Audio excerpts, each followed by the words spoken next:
worthwhile planet to grow up on and to grow old on. I'm not running to steal votes from Debbie Dingell. I'm not running to stop the blue wave that hopefully is going to spread across America. The opposite, I'm trying to get young people and minorities and queers and artists and people that look and think the way that I do to see that they have a place in the political process. Over 50% of Americans do not vote. Why? Because they don't see themselves in the narrative. And the Democratic establishment doesn't quite seem to get that.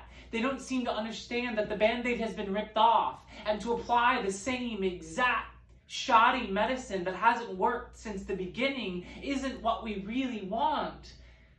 We've been entangled in hostility for 227 of the 244 years since our founding. No nation really believes we're a nation of peace, so now it's time to show them. I'm running because I'm so sick of politics being this nasty, vile, vitriolic sport of us versus them. We are one nation, we are one planet, and if we have politicians, if we have leaders at the top showing us, being the role model, saying, yes, we can be more than this. We can double down on our big visions. We can be as audacious as we want. We can aim for the fences. But right now, politicians know that if they trigger our lizard brain, if they keep us in flight or fight response in all moments, if at all moments they keep us running on the hamster wheel, running in place, getting nowhere. In 1970, 80% of Americans made the same amount they make today. But in 1970, rent wasn't an average of $1,400 a month, and pills weren't $5,000 a pop, and our kids didn't need $1,000 smartphones to fit in. We're being left behind.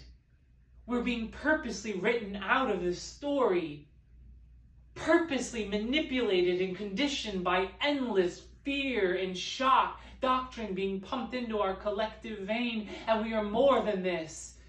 The American people have stepped into the 21st century. American politics have not. And this is nothing against Debbie Dingell. I think she's a fine woman, but the reality is that she is not running on the things that I want to hear. Voices like mine, hearts that beat like mine are not being represented in DC. And so I'm running to show people that we can, that the power is ours. Who cares if I don't win? I'm running in such a solidly Democratic district that there's no way I'm going to be a spoiler for her. So this notion that I shouldn't run, that somehow I'm helping Donald Trump is a fallacy. Yesterday we were out in superhero costumes getting people registered to vote who definitely, I can promise you, were not going to register because of the Democratic establishment's same-sex talking points. We need fresh, new ideas, wild imaginations, injections of yes and into the nay, no, nada halls of Congressional Hill. It's time for over-the-top realness to wake the conscience of our nation. Polished, provocative ideas can lift us. So this is a call to unify the tribes. Love is the color of our revolution. We cannot expect to liberate oppression by living in a jar, reducing reality to a tiny keyhole, hoping it'll be enough to pick the locks. We can be more than this. Life is a celebration. Life is meant to feel good. We need art and creation and wild, imaginative minds to parade ourselves on DC.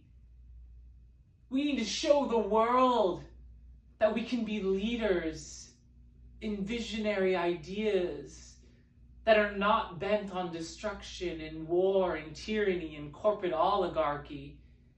We need leaders who can show us that life is not about punching time clocks and paying bills and endlessly listening to oughts and musts and demands from above. I am done being barked at. So I don't believe we're meant to be ruled, but someone is going to fill the 500,000 offices that are being filled across the nation in 24 days.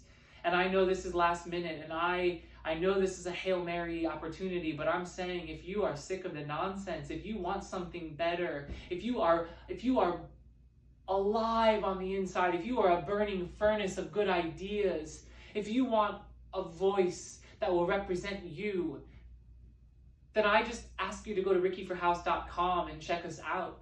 I ask you to surrender your narratives, your fear narratives, the endless shock doctrine telling us that we shouldn't run, that we need to file in line. The pharmaceutical industry is making $100 billion off keeping us sick. 1 in 3 black boys will end up in prison. 130 Americans kill themselves every day on this planet, and it doesn't have to be. 2,000 antidepressant prescriptions are written for infants under the age of 1, and it doesn't have to be. We can have fun together. We can have fun together, but we have to be brave right now. We have to radically walk into the dark and offer our picnic. Non-violent political theater, not a single stone must be thrown.